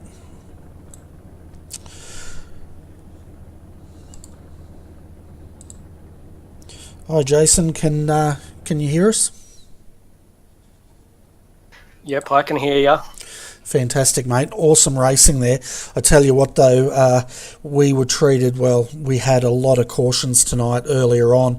How frustrating was that for you as a driver to try to find some sort of rhythm? That was extremely frustrating. I didn't think we were ever going to get to do some racing. Yeah, what do you think? We were having a look at it. We weren't sure if it's a combination of the rough road here at Iowa, the bumpiness, and the cold temperatures that tended to make these cars loose. Did you find that was the case, or do you think there was other reasons why we saw those cautions? No, the setup's really pretty tight, so I think it was just impatience. Yeah. I'll tell you what, though, on that final restart, you pretty much checked out. Jake tried to go with you, and he came up through the field, but I tell you what, you stretched that lead 2.6 seconds at the end, and your fastest lap tonight, 23.184. So, yeah, well done. That's an awesome run. Yeah, thanks, mate. I like these short tracks. Yeah, 72 laps you led, so you're getting all the statistics there tonight, that's for sure. But I'm going to hand you over to Weehan Chan and see if he's got any more questions for you, and then we'll go to your sponsors. Sure. Hey, Jason. Of course, congratulations on your race today. Of course, leading more than half of the race from start to finish and finishing first, Jason. Hey, please tell us, how did your race go? Of course, I mean, with a lot of cautions coming in between intermittently throughout your lead. How did it feel to you in terms of your pace and things like that? Yeah, I had to make sure I took it real easy on the restarts with all the lap traffic and the slower cars, so I just had to be very careful I didn't get wrecked again, and then after that, I was pretty comfortable. Certainly comfortable you were. And, well, I mean, your pace has been excellent all race long. Especially your restarts, I think with Bernie and I, we can all agree on this. Once the pace car, Bernie, pace car, right? It's pace car. Yeah, once the pace car went in, you just went straight on. Great job. Of course, I'd like to hand you back to Bernie. I'm not too sure what else to ask. Yeah, great job today. Yeah, just looking at the qualifying, I think you came in as the favourite tonight, Jason, so well done. You broke the winning streak of Jake Blackhall there, and you must be very proud of the performance you put out there tonight. Yeah, thanks, mate. I'm just happy to finally get through a race without getting wrecked. Yeah, it sort of happens in this style of racing, doesn't it? But anyway, mate, let's give a shout out to your sponsors, and then we'll bring the other guys up for a chat. I'd just like to thank RRTV for the broadcast and ANZCAR for the series, and hopefully we can have some better races from now on. Yeah, I think I'm not sure where we're going next week, but we'll see how we go. We had a big field here tonight, 29. With a few retirements. But anyway, Jason, thanks for popping up, mate. Well done taking out round 3 here tonight. I'll let you go and celebrate with your team.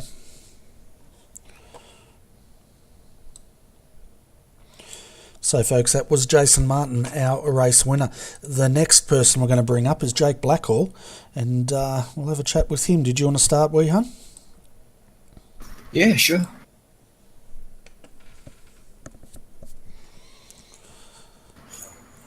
It's alright, I'll fix it. There you go, you can talk now. Right. Hi, Jake, good evening. Of course, great job by yourself today. Of course, finishing second. It's a great performance so far. I mean, of course, towards the end of the race, we might have seen you sort of pulling backwards away from Jason. Could you tell us more about what happened? Yeah, so it was a good race, and I knew I didn't have the pace of Jason throughout, and it was just one of those things where I knew I was going to have to finish second. But got out in front, and then I decided to look through turn 1 and realised I had nearly no fuel in the tank, so I had to sort of fuel save. That's why I hit the fence coming off the turn 2. I was too busy looking at fuel numbers and then realised I wasn't going to make it. So next time, put fuel in it if you think you're not going to be safe, because I definitely wasn't, so I had to fuel save at the end.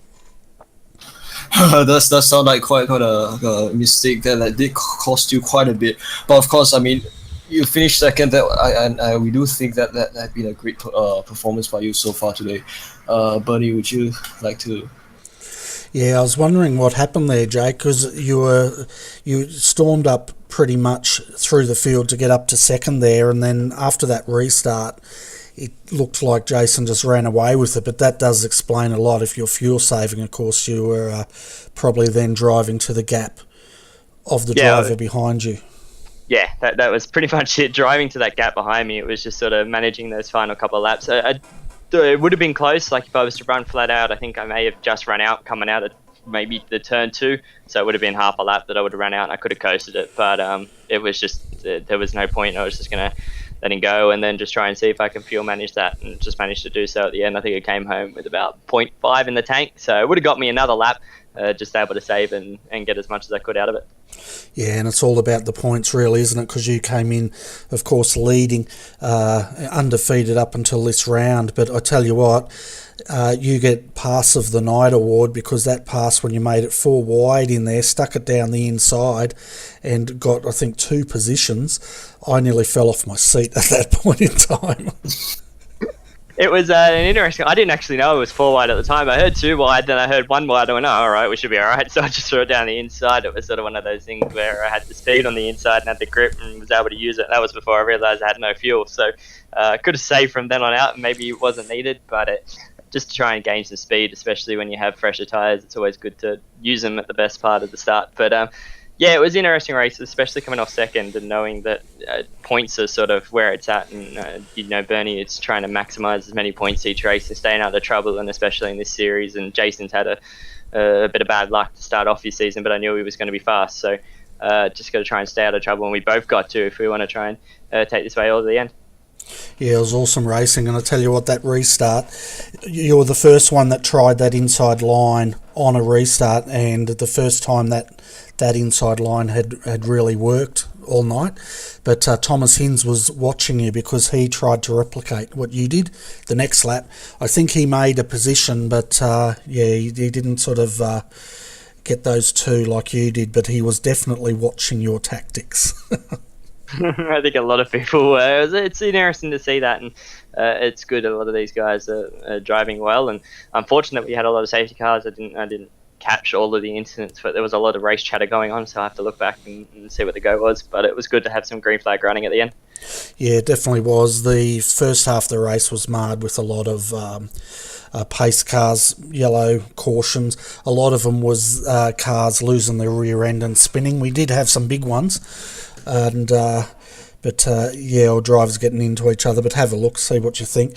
But of course, Jake, it's always a pleasure talking to you, but we got to let you go in a minute, and of course we've got some sponsors for you to mention tonight.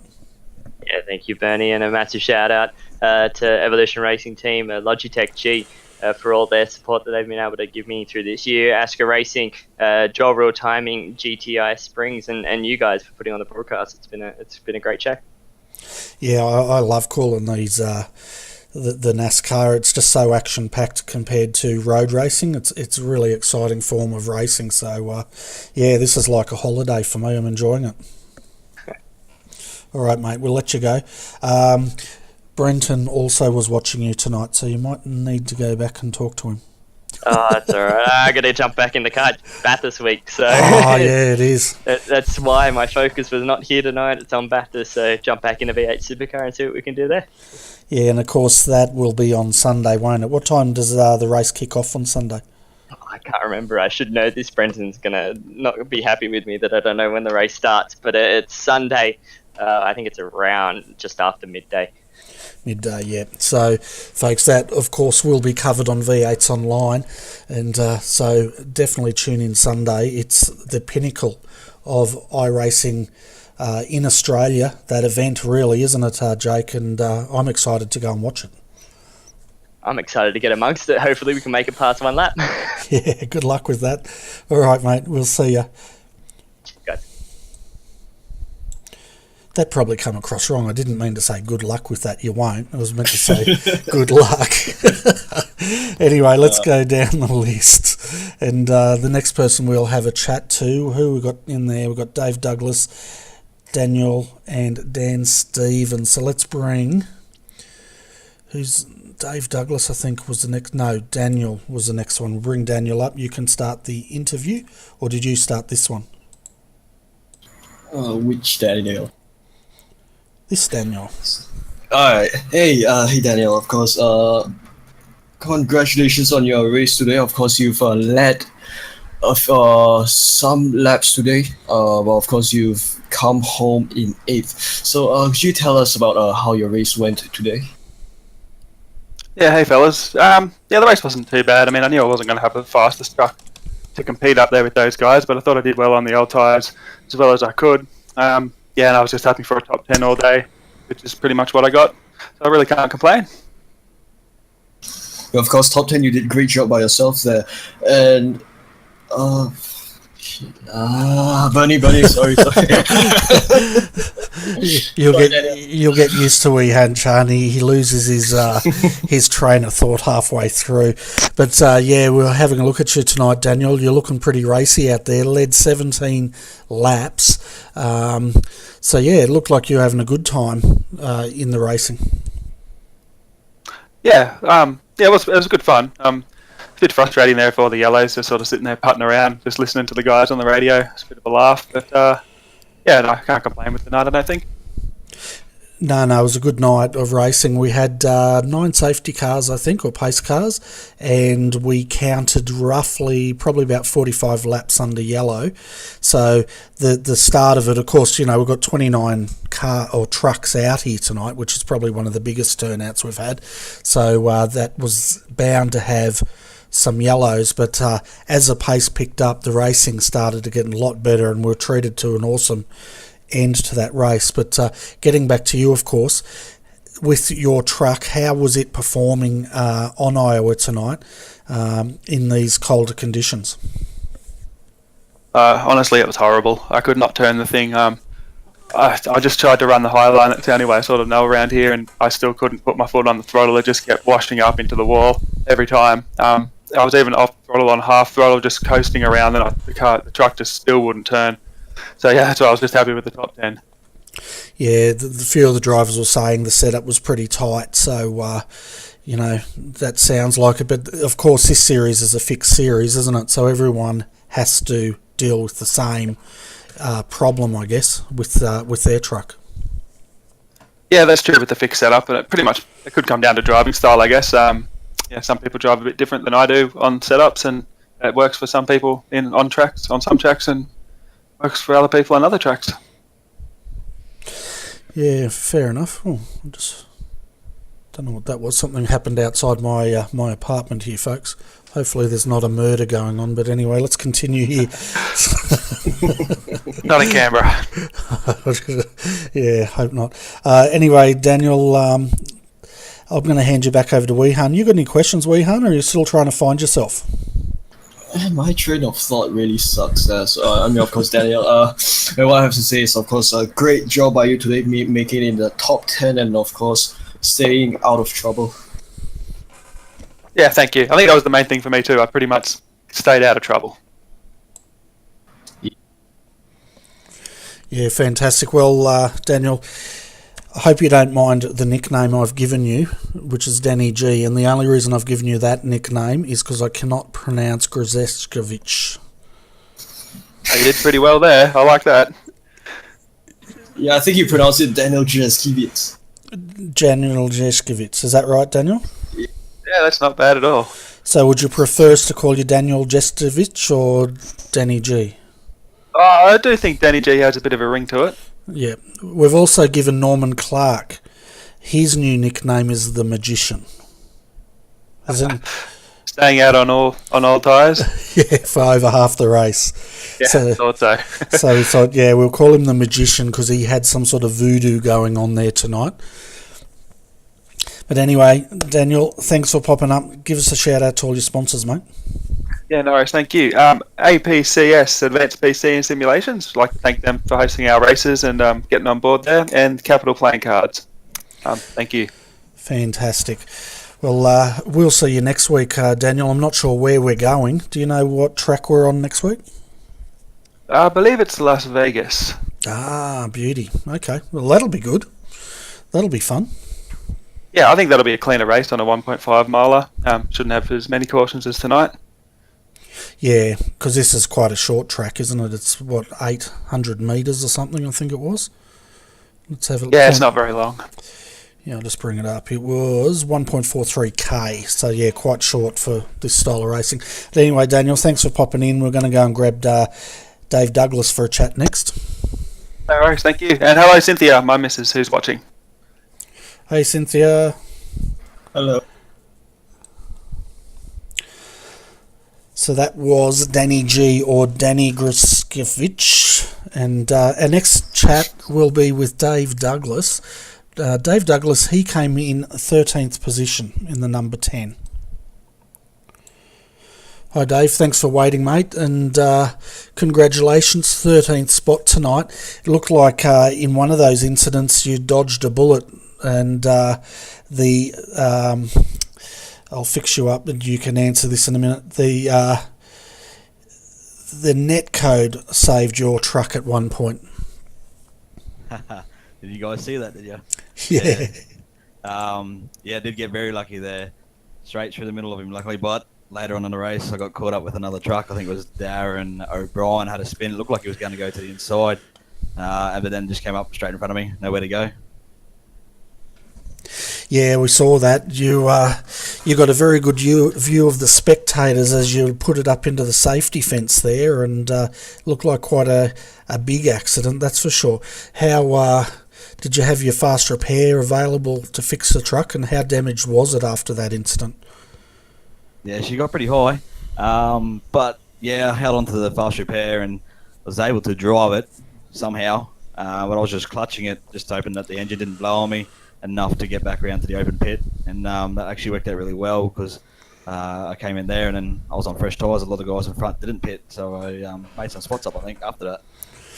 Yeah, because to be quite honest, after I saw that big hit that you had, I didn't think we were going to see you back up where you finished tonight, that's for sure. But it looked like the fast repair definitely served its purpose, and you definitely had a good rebound there, so well done on that. Yeah, I managed to snag that somehow. So, yeah, it was a pretty rough night out there, and is that your experience of the race as well? Yeah, it was very up and down. Obviously starting at a P4, I took an early pit stop under a caution there. I got done speeding on the way exit, so I had to drop all the way to the end of the line, and I worked my way back up to about 10th and sort of hung around there, and that's when obviously that crash happened. But then somehow I ended up in second or third on one of those restarts and was battling with the guys, but they did have fresher tyres at the end there. And then I made the rookie mistake and put it in the fence at turn 1. Yeah, you're not the only one that put it into the fence tonight. There's quite a few, I think. That a lot of the pit crews are going to be working back late tonight, trying to look at the damage on all these cars. Yeah, I managed to get it going. I stayed going, but obviously a bit too much damage, and I lost a lot of aero, and the guys were just eating me up, so I just hung around at the back and crossed the line. Yeah, well, you were classified 13th tonight, and so that's not too bad. So, yeah, if you can finish in the top 20 and snag those points, then I don't know how far the points go back, but no doubt you would have got some points for your efforts tonight. Yeah, well, that's what I figured it was all about. I think I was good enough for a top 5, but you take it when you can, and if not, you just salvage what you can. Yeah, exactly right. You've got to take the highs with the lows. Anyway, Dave, before we let you go, do you want to give a shout out to your sponsors? Yeah, just a couple. I've got Riley Curtis Designs. He does all my paintwork for me, and Ash Media Speedway footage, and then obviously you guys in RRTV, and all the guys that put on this great show. Yeah, fantastic. And I'm trying to work out, we've got Dan Stevens in there. Did he race tonight? You can tell me if he did or not. He's in the green room. Oh, you got me. I don't know. All right. Oh, that's Daniel Stevens. Of course he did. He finished 3rd. We should have brought him up way before you. Anyway, Dave, thanks for popping in, mate. Yeah, no worries, guys. Cheers.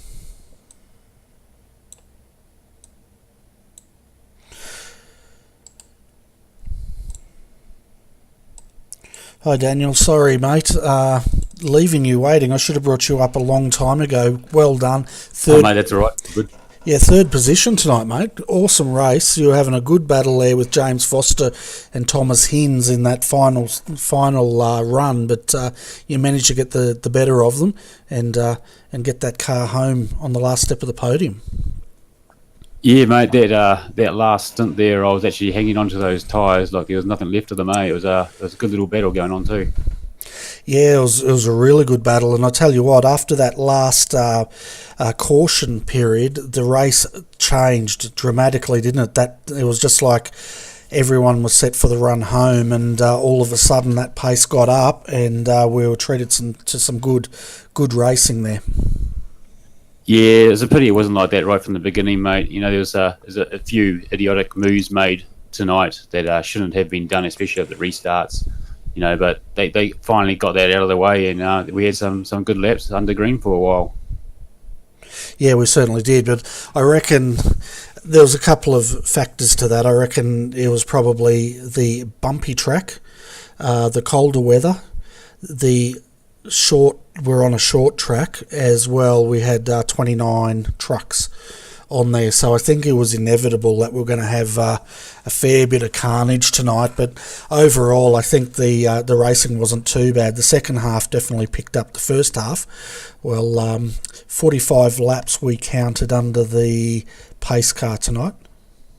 Or at least it was still under halfway. Yeah, that's right. But no, we enjoyed it anyway. But I don't think we enjoyed it as much as you did. That's for sure. Towards the end there, and you got it when it counted. But how did, like, we've spoken to some other drivers. They said they were struggling with the push. They said they felt it was really, really tight. Was that the same with you, or did you manage to be able to drive around that setup? I noticed in the middle of the race, I was actually pushing quite hard into the turns and then getting the power out, and I actually noticed it then. It was pushing, and you probably noticed I dropped back quite a few spots. And then in that last stint, when I was actually braking a lot earlier and then powering out a lot sooner, and I was hanging on, and it was gripping up and going right through, and that's how I actually got past. I think it was James. Oh, okay, yep.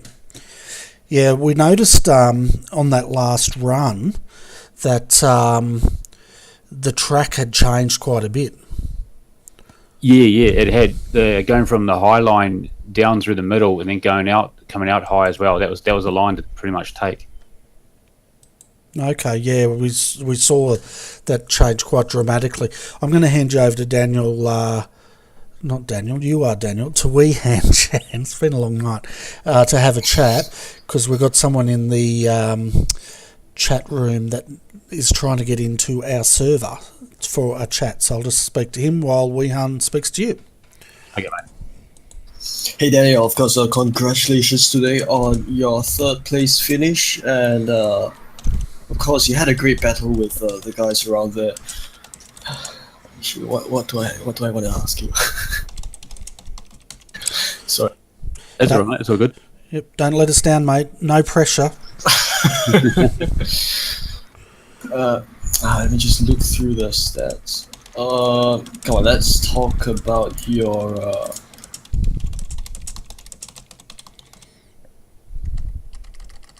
Your fastest lap was a 23.281. How would you think of that? What lap was that on? Was that pretty about mid towards the end? It was actually around a midpoint, lap 42.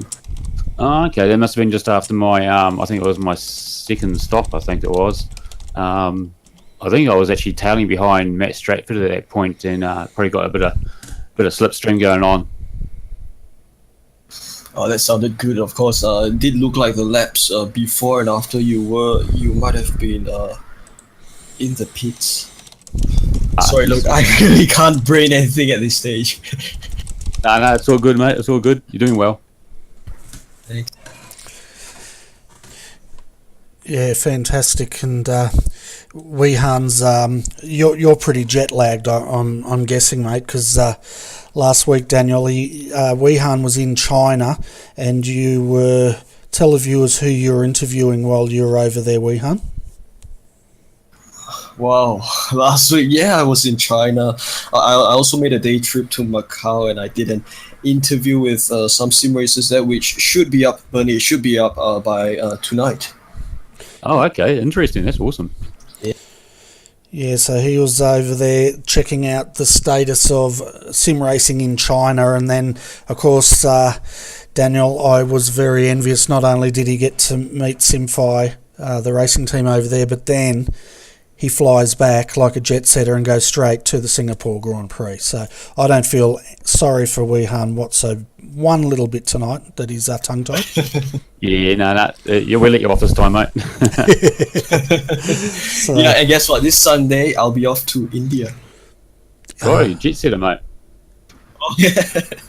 Take all the chances. Yeah, why not? Yeah, fantastic. Well, we'll let you go, Daniel, but before we do, give us a shout out to all your sponsors, mate. Yep, sure thing, mate. A huge shout out goes to Middle Finger Racing, who I race for, WP Concretine, RRTV, obviously you guys, mate, you do a great job. West End Mazda, and MF Race Art, which is our newest sponsor that's come on board, and racingleagues.com and Alien Graphics. Fantastic. And of course next week we're off to Las Vegas, so that's going to be a lot of fun, I think. Yeah, completely different type of track, that one, isn't it? Yeah, it is completely different. It should make for some good racing though. So yeah, anyway, Daniel, thanks for popping in, and hopefully we'll speak to you again next week. Sure thing, mate. Thanks a lot. So that was Daniel Stevens, folks, and third on the podium tonight. And I'm just trying to sort out our final interview, folks, and then we'll take you quickly through the final standings of tonight, and we'll go from there. I'm just not very good with this, Weehan. Oh, okay, I see what I've got to do. No, I can't do it.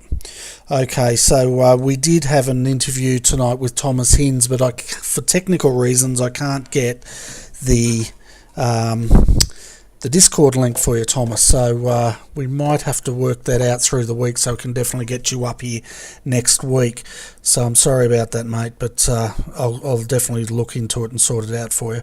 But having a look at our final race results tonight, folks, Jason Martin led 72 laps tonight to take the win. He pretty much started from pole, he finished from pole, and took the race. Jake Blackhall was on the run earlier on in the run until he worked out he was going to run out of fuel, and then he had to work to the gap and settle for second, and that breaks his winning streak. He of course won rounds 1 and 2 tonight.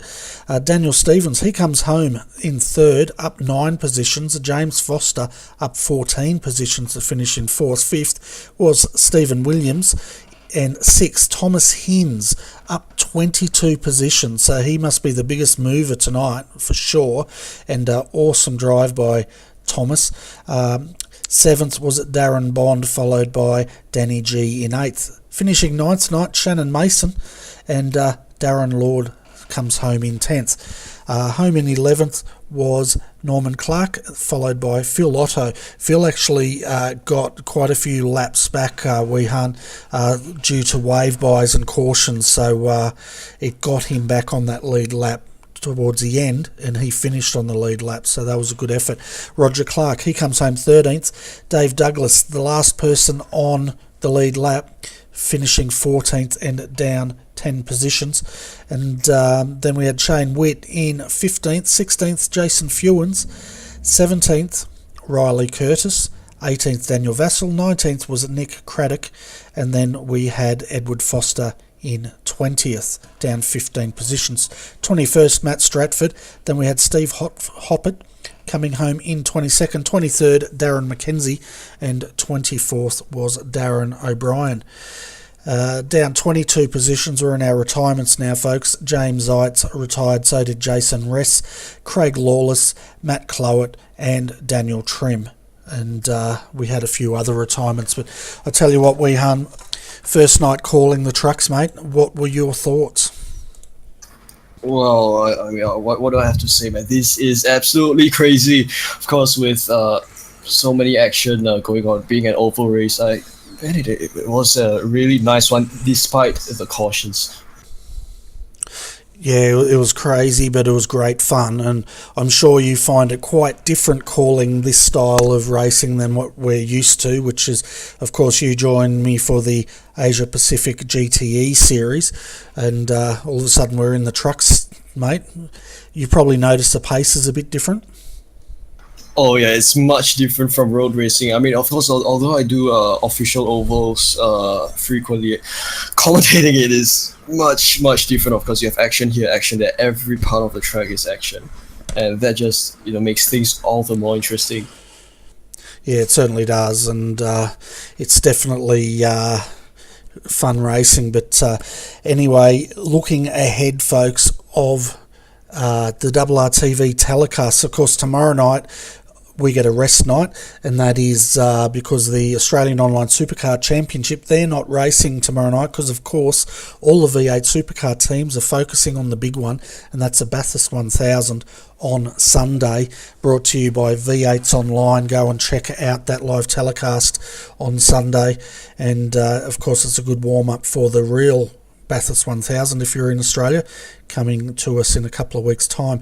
But we will be back on Saturday night for the coverage of the world's fastest gamer, and that's quite interesting racing, that's for sure, and the names are very interesting. We have a few Aussies in the Australian split having a crack at it, but it is definitely dominated by the Europeans, which of course, you know, that's their preferred style of racing, and they're very good at it. And then on Sunday night, the Australasian Super Skips kick off. Not sure how many cars we'll have there, but we will be covering that anyway. So if you watch the Bathurst 1000 and you still want more action, come and join us back on RRTV for the Australasian Super Skips. So Weehan, you're off to India. So any final thoughts of the race before we wrap this up tonight? Final thoughts, I think, it has been crazy. Has always been crazy. Of course, we did see quite a lot, especially to the second half of the race. We did see a lot of action going in between from within the top 10. And, wow, I mean, it was great throughout. And, of course, we do look forward to more of this. You definitely will, and we'll be back, of course, next week. I'll have Ryan Shelton back in the comm box with me, folks, and it'll be great to get him out of bed early. Of course, he is living in, I think it's South Carolina, and so it's very early. I think it's like 6:30 a.m. for him when we call the action next week. But until then, folks, thanks, Weehan, for joining me tonight. It's been a pleasure as always, mate, and hopefully you've enjoyed it. Oh, sure, it has been a pleasure for me. Thanks for bringing me into this. Very welcome. And of course, folks, thank you for joining us tonight. Whether you joined us through YouTube or you've joined us through iRacing Live, we appreciate everybody that tunes in, and also the people that come in and join us in the chat on YouTube, on our YouTube channel. It's always great having the guys in there and having that discussion going as the race unfolds. But folks, until we meet again, thank you for tuning into RRTV, and hopefully, I'm hoping you'll have a great day tomorrow wherever you are in the world. But until our next coverage, and until you can tune in again, on behalf of Weehan Chan, I'm Bernie Weemers. Thanks for tuning into RRTV, and we will catch you again very soon. Good night.